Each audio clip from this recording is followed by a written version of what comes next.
दोस्तों, हम सभी एक प्रदेश से दूसरे प्रदेश में जाते हैं।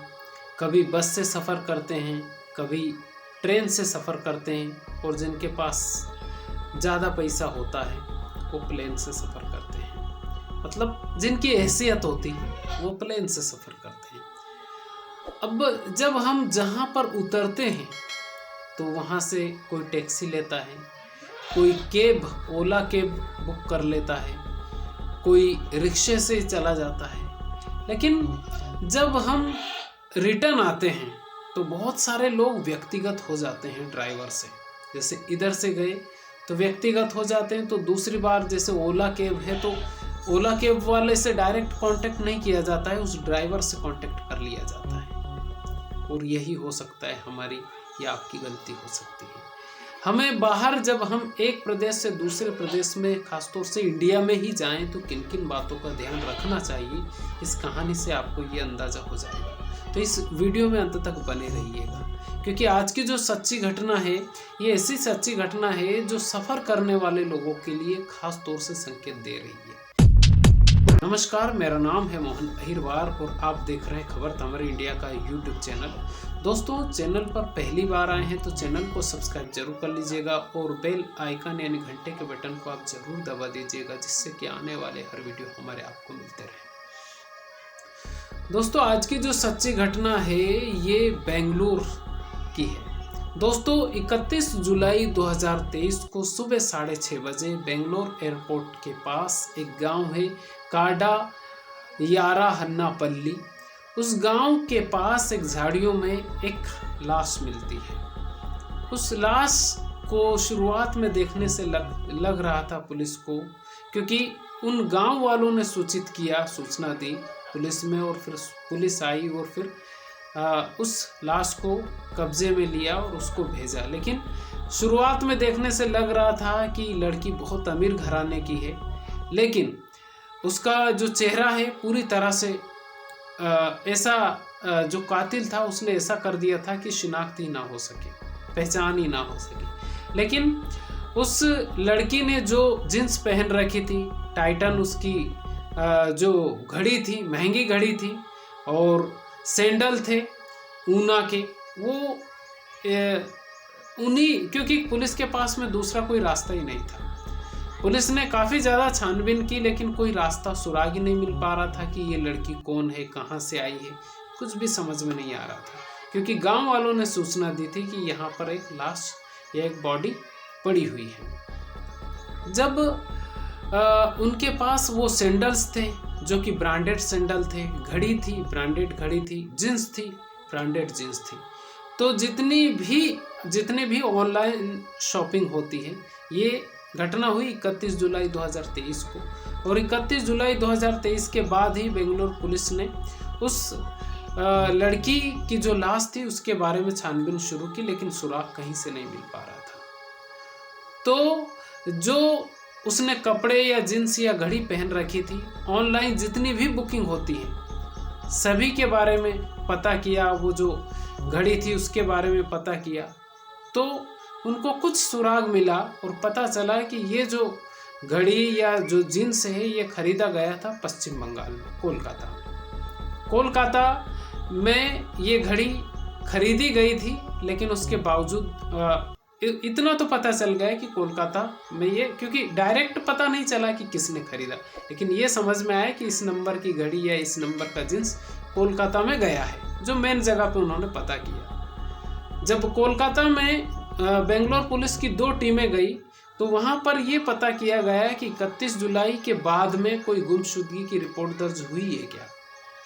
तो पता चला कि कोलकाता के एक थाने में एक गुमशुदगी की एक रिपोर्ट दर्ज है, और जिस नाम से वो रिपोर्ट दर्ज है उसमें पूजा सिंह डे नाम की लड़की गायब हुई है, और वो इवेंट मैनेजर थी, मॉडल थी और बीपीओ में काम भी कर रही थी।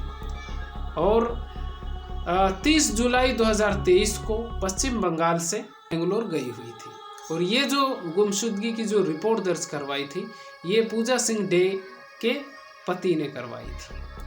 जब हुलिया बताया गया पुलिस को, पूजा सिंह डे के पति को बुलाया गया कि ऐसी ऐसी जींस है, ऐसे ऐसे सैंडल्स है, तो उसने जो पूजा सिंह डे के जो हस्बैंड थे उन्होंने हाँ कर दिया कि हाँ सेम जो आप बता रहे हैं ऐसे ऐसे सैंडल और यही जींस है। फिर शिनाख्त के लिए पूजा सिंह डे के जो हस्बैंड थे उनको भी बताया गया, तो उन्होंने हाँ किया कि हाँ यही है।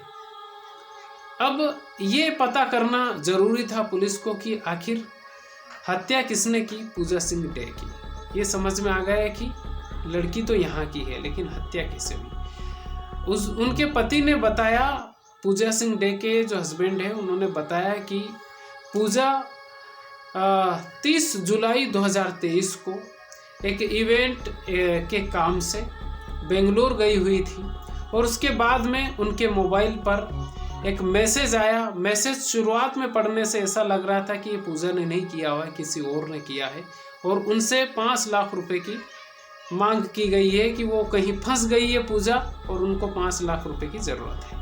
लेकिन जिस तरह से उसने लिखा था उस तरह से उनको लगा कि ये पूजा ने नहीं लिखा हुआ है, तो उन्होंने फिर थाने में जाके बताया और फिर गुमशुदगी की रिपोर्ट दर्ज करवा दी। लेकिन पूजा सिंह डे के जो हस्बैंड थे उन्होंने रिपोर्ट दर्ज करवाई थी। कोलकाता पुलिस ने भी उतना जोर नहीं दिया कि बेंगलोर में जाके पता किया जाए। लेकिन जब कोलकाता पुलिस और बेंगलोर पुलिस आपस में मिली तो दोनों चीज़ें समझ में आ गई कि हाँ ये पूजा सिंह डे ही है। अब उनको पता करना था कि बेंगलोर में कहाँ पे क्या हुआ। जब बेंगलोर पुलिस ने ये जानने की कोशिश की कि पूजा सिंह डे की जो लाश है वो झाड़ियों में मिली है, तो वो किस चीज़ से आई थी, कौन उनको लेकर आया था, तो उन्होंने उनके नंबरों से जो भी बुक हुई थी, जैसे वो एयरपोर्ट से गई तो एयरपोर्ट से किस चीज़ से गई थी, टैक्सी से गई थी, रिक्शे से गई थी या किसी और चीज़ से गई थी, तो पता चला कि उन्होंने ओला कैब बुक की थी। ओला कैब जिस बंदे जहाँ पर बुक की थी वहाँ पे पता किया गया तो एक नागेश नाम का ड्राइवर, उसको बुलाया गया, उसको उठाया और उससे बातचीत की गई। तो उसने शुरुआत में बताया कि उसने 30 जुलाई 2023 को पूजा सिंह डे उनसे मिली थी, सही बात है, लेकिन उसके बाद में उसको नहीं पता। इस टाइप से उसने पुलिस को गुमराह करने की कोशिश की। लेकिन जब पूजा सिंह डे के जो नंबर है उनसे मिलान किया तो इस नागेश की जो बातचीत है ये 31 जुलाई 2023 को भी हुई, यानी कि सुबह 4:30 बजे के आसपास बातचीत हुई। फिर नागेश से सख्ती से पूछताछ की गई तो नागेश ने फिर एक कहानी सुनाई। उसने जुर्म कबूल किया और एक कहानी सुनाई। उसने कहा कि 30 जुलाई 2023 को पूजा सिंह डे नाम की जो ये लड़की है ये और 32 साल की थी और ये जो नागेश है इसकी उम्र 22 साल थी। तो पूजा सिंह डे ने उनको बुलाया था, यानी ओला कैब के ज़रिए उनकी मुलाकात हुई और उन्होंने बुलाया और उनको जहाँ जाना था एक होटल में वहाँ पर छोड़ दिया था। लेकिन इनका काम होने के बाद में पूजा सिंह डे ने रात में फिर क्योंकि नंबर ले लिए थे और हम सभी लोग ये सोचते हैं कि यार चलो दूसरी बार कहाँ हम दूसरे लोगों से कांटेक्ट करेंगे, चलो इन्हीं से कांटेक्ट कर लेते हैं, ड्राइवर को ही डायरेक्ट बुला लेंगे। और उन्होंने ड्राइवर के नंबर ले लिए पूजा सिंह डे ने और रात में इनको कॉल किया ड्राइवर को और कहा कि आप 4:30 बजे के करीब आ जाना और उनको एयरपोर्ट छोड़ देना। अब डायरेक्ट बातचीत हुई थी ओला में इनकी बातचीत नहीं हुई पूजा सिंह डे की, डायरेक्ट ड्राइवर को कॉल कर दिया, ड्राइवर आ भी गया। जब ड्राइवर ने देखा, उसने ये कहानी सुनाई कि उसने जब देखा तो लगा कि बहुत अमीर घराने की ये लड़की है पूजा सिंह डे और बहुत पैसा होगा इसके पास, पर्स में पैसा होगा या कहीं पैसा होगा, तो इसको एक काम करते हैं लूट लेते हैं। अब जब उसके दिमाग में ये सब चीज़ें चल रही थी तो उसने 4:30 बजे पूजा सिंह डे 31 जुलाई 2023 को 4:30 बजे पूजा सिंह डे ने बुलाया और वो ओला कैब में बैठी और फिर बेंगलोर एयरपोर्ट के लिए वो लेके जाने लगा। लेकिन एयरपोर्ट का रास्ता ना जाते हुए उसने जो काडा हल्लापल्ली जो गांव है वहाँ उस रास्ते में वो लेकर गया। और क्योंकि सुबह सुबह का वक्त था तो पूजा सिंह डे को हल्की सी झपकी आ गई, नींद आ गई, और वो एक जो झाड़ियाँ थी वहाँ जाके इसने रोक दिया। रोकने के बाद में ये पूजा सिंह डे के ऊपर इसने एक रॉड से वार किया। वो बेहोश हो गई।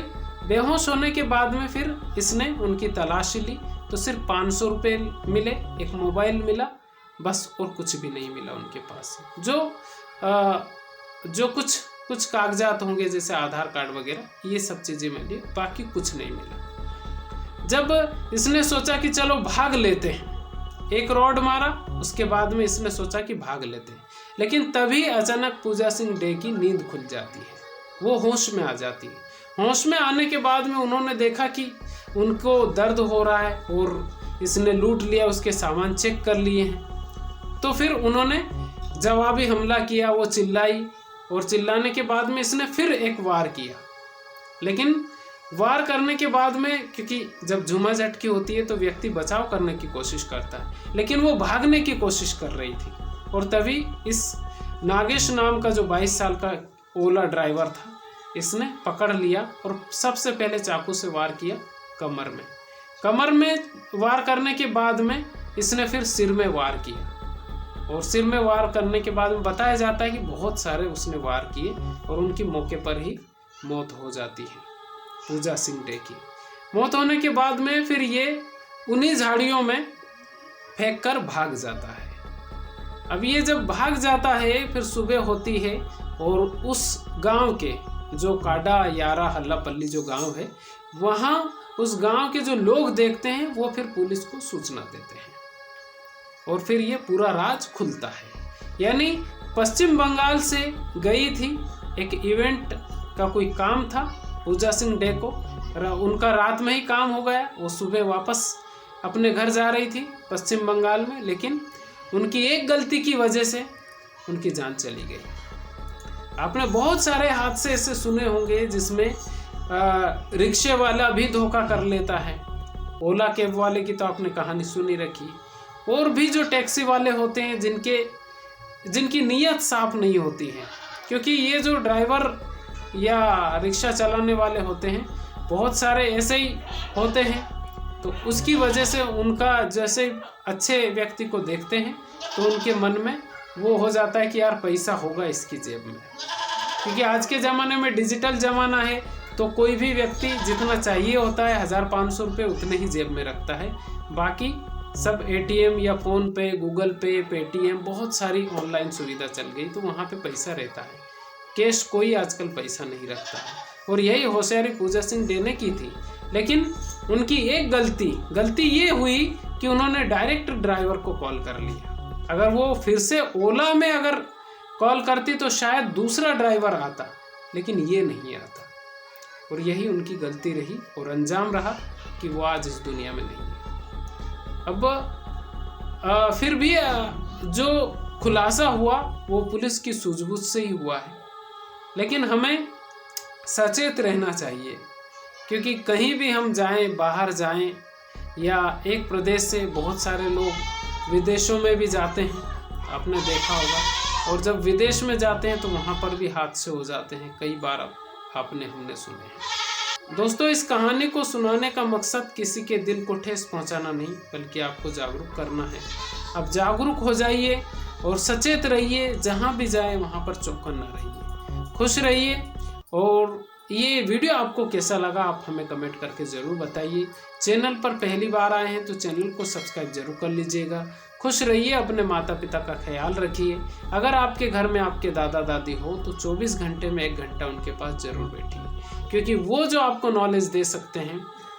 ये जो इस तरह की जो घटनाएं, उनसे हम बच सकते हैं जीवन में, क्योंकि वो हमें संस्कार देंगे, वो हमें बचत करने की सलाह देंगे कि ऐसा करने से ऐसा होता है, क्योंकि उनका जीवन भर का वो नॉलेज होता है। तो उनके पास आप ज़रूर बैठिए। हमारे स्कूल कॉलेज हमें किताबी ज्ञान देते हैं, लेकिन हमारे घर के बड़े बुजुर्ग हमें संस्कार देते हैं। तो खुश रहिए। बहुत बहुत धन्यवाद।